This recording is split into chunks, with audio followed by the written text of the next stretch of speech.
Here's an idea. Orphan Black shows us how we all might be clones. Okay, so first things first, fair warning, spoilers ahead. So if you don't want Orphan Black spoiled for you, you should go and watch GOAT videos. I'm sure you know where they are by now, or you could watch another Idea Channel episode, would be good too.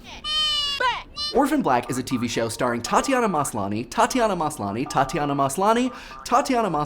and Tatiana Maslany. In it, main character Sarah, a con artist, discovers that she's a clone when she sees Beth, a detective who looks just like her, commit suicide at a train station. What follows is an intense and action-packed unraveling of a story involving a number of couldn't be more different, except they share each other's DNA, ladies. Who are they? Why are they clones? Who did this? Is there more behind it? And what does it have to do with the vague yet menacing Dyad Institute? And aside from being an awesome TV show, it is also so weirdly in fact, I'm not entirely convinced it's not on purpose, a perfect illustration of something called the simulacrum. So before we talk more about OB, let's talk about simulacra. Generally speaking, outside of philosophy, a simulacrum, plural simulacra, is a depiction or representation of something. But over time it took on an additional connotation. In the way many philosophers use it, a simulacrum is still a representation or depiction of something, but its relationship to its source is weirded up. It is a copy, but a kind of super copy.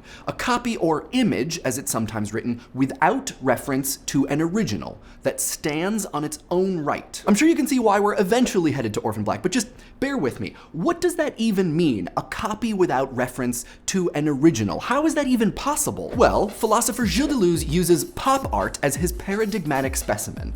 Andy Warhol's Double Elvis, for example, is a double image of Elvis Presley, but it's not really about the Elvis born in Tupelo who sang "I Forgot to Remember to Forget." It's about the production of images themselves, not their referred to significance. Insofar as popular culture squeezes real people with lives and histories into two-dimensional objects for mass consumption, pop art does the same. Double Elvis isn't about Elvis, but by resembling Elvis, it can become about images and copies and mass culture. As Brian Masumi writes, the multiplied, stylized images take on a life of their own. The life of its own part is really important. A copy, no matter how bad or inauthentic, always references its original. By its very nature, it is tied to it. A simulacrum, like Double Elvis, might resemble an original, but it becomes its own thing, lacking what Deleuze calls an interior, spiritual resemblance that a copy does have. And a simulacrum can be a lot more than a piece of pop art. Grumpy grandpa of postmodern philosophy Jean Baudrillard, who we last talked about in our mobile phones and reality episode, wrote extensively about simulacra. He and other pomophilos identified tons of sources responsible for generating them. Amongst them, the church creates iconography, science and institutions create knowledge, the law upholds justice, corporations create value and wealth, and Disney World, we'll talk more about Disney World in a second. All of it simulacra, things claiming to reference a more base level original, be it God, truth, or value, when really they are something else entirely. But wait a minute, let's take a look at that list of simulacra producers again. The church, law, corporations, science, Disney. Okay, that last one didn't work out so well, but Baudrillard did write about how Disney World constructed the perfect American town, perhaps as a way to distract us from the fact that there is no such thing as the perfect American town. Suburbia is just another simulacrum. Clones Helena, Cosima, Beth, Rachel, and Allison are all copies without, at least as far as we know, originals, and who are all products in some way of a system responsible for producing simulacra. Though I think, scientifically at least, there has to be an original in order for there to be a clone? Hey, Joe? Yeah? Is that true? Can you make a clone without an original? Well, we've synthesized life on the scale of bacteria, but synthesizing DNA on the scale of the human genome is technically beyond the limits of human science. So to make a clone, you need an original. Just think how Wheezy Waiter does it. Wait, are you saying that Wheezy might work with Dyad?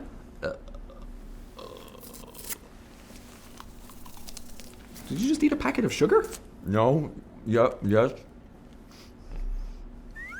So who knows what will happen, but as of right now, there hasn't even been talk of an original, and maybe that's the end point of Sarah's search for answers. And speaking of which, what does all of this make Sarah? Well, that's a good question. Clearly something different in more ways than one. Perhaps that she is not a product of one of those systems and was able to give birth to Kira are related.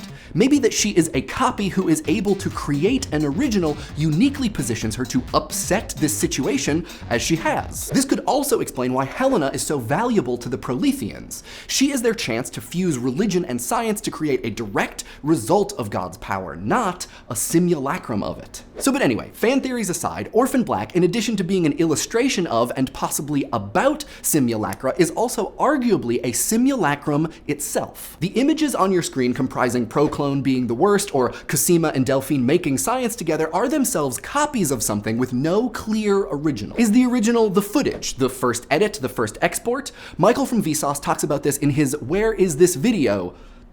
So we won't spend too much time on it, except to ask if the video doesn't also, in some way, turn you into a simulacrum. If we're being gloomy Gus Baudrillard, we might ask if the clones from Orphan Black don't exist to somehow distract us from the fact that we are all already clones. But really, from the point of view of the video itself, if you can even claim such a thing exists, are we not?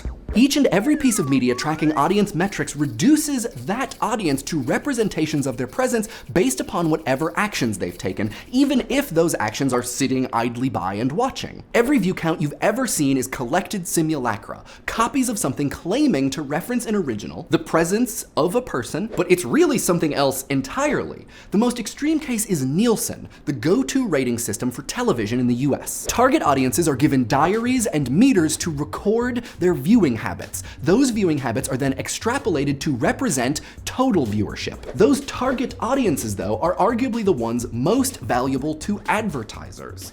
They're comprised of what are called Nielsen families. Nielsen families represent TV viewers in their demographic, but the demographics collected are very small and don't nearly illustrate the diversity of TV audiences as a whole. So when you tune in to Orphan Black, you really are a member of Clone Club in that, as far as the ratings are concerned, you might not really be there. Rather, it's a simulacrum of you, a copy, a clone of a metered viewer that claims to represent you. No, you don't know me. But is actually something else entirely. What do you guys think? Is Orphan Black about and itself a simulacrum? Does it turn its audience into simulacra? Let us know in the comments. And if you want to subscribe, click on one of my clones.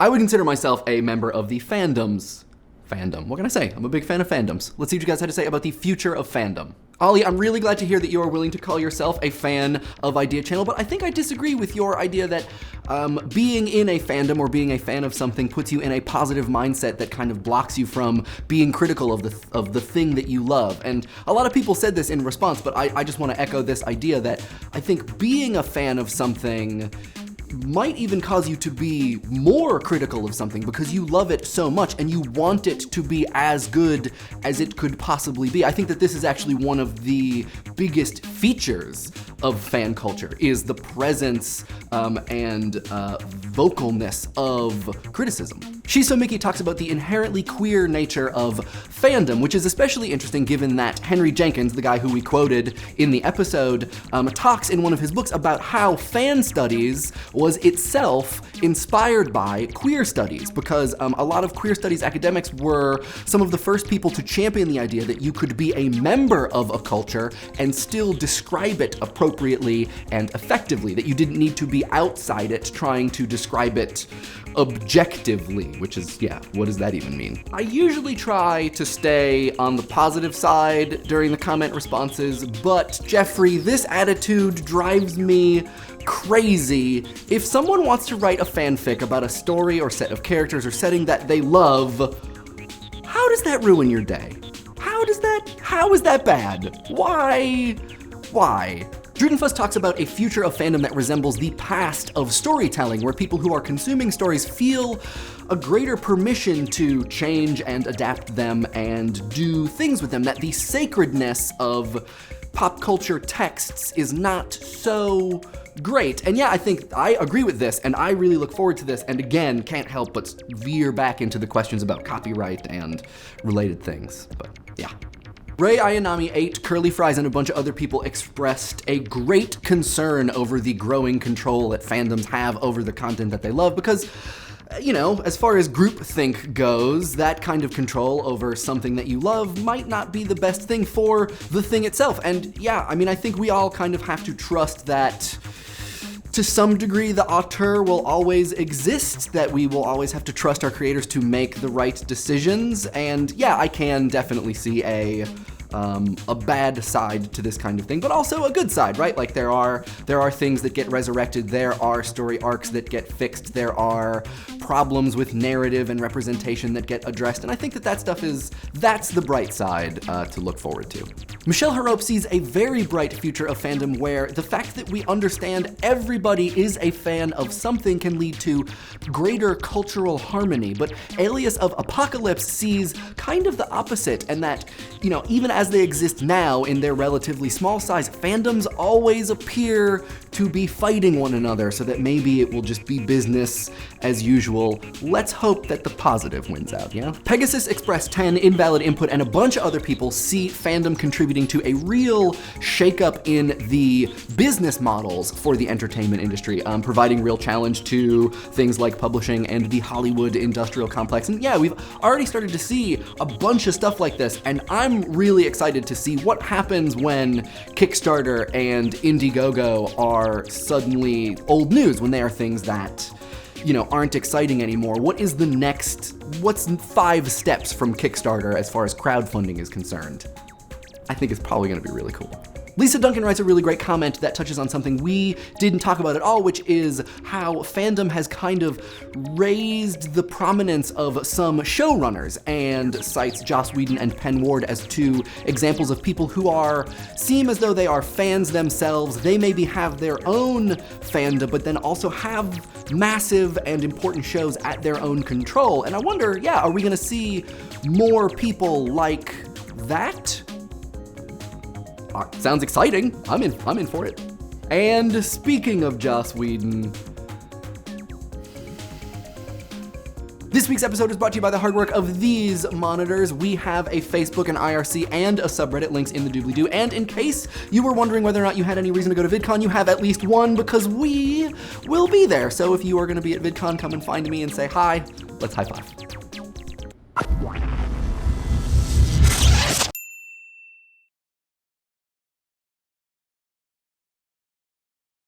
All right, so first things first, for forgetting a record last week, I will do my penance and wear a dunce cone that we happen to have in the studio. He wears the cone of shame! And for our record swap this week, we are going to be replacing a record that you didn't even know we had, the Marshall Tucker Band, with Lalo Schifrin's Black Widow. That was actually recorded about 20 blocks north of here in 1976, I think. Anyways, here we go. All right, so adios Marshall Tucker Band. Welcome, Lalo Schifrin's Black Widow.